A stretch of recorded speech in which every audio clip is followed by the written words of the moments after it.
Hello everyone and welcome back. In this video we're going to talk about week 12 and the objectives that we're going to accomplish. Here are our objectives for this entire week. First, we're going to get some more practice with async await functions. Then we're going to refactor our routes to use async await. We're going to add the rest of the comment routes, the comment put and the comment delete routes, those kind of things that we haven't added yet. Then we're going to kind of pivot a little bit and learn about database indexing, what it is and why we care. And then we're going to use that to add search functionality to our Yelp clone app. Now, one thing to note is that I'm going to try and do less lecture time for the entire rest of the course. The purpose of that is that I want to give you more time to work on your final project.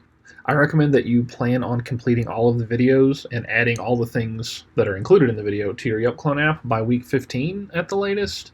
The reason for that is because that will give you a week and however much else left to add your custom functionality. And it's very likely that your custom functionality will take longer than the things that we do together because you're going to have to figure it out. You're not going to just have me there kind of telling you how to do it. You're going to have to figure the whole thing out on your own.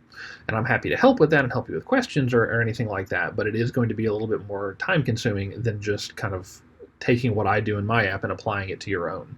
So keep that in mind.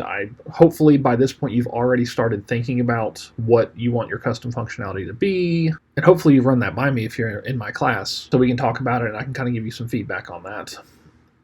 As always, if you have any questions, please let me know. I'll be happy to help. Thanks.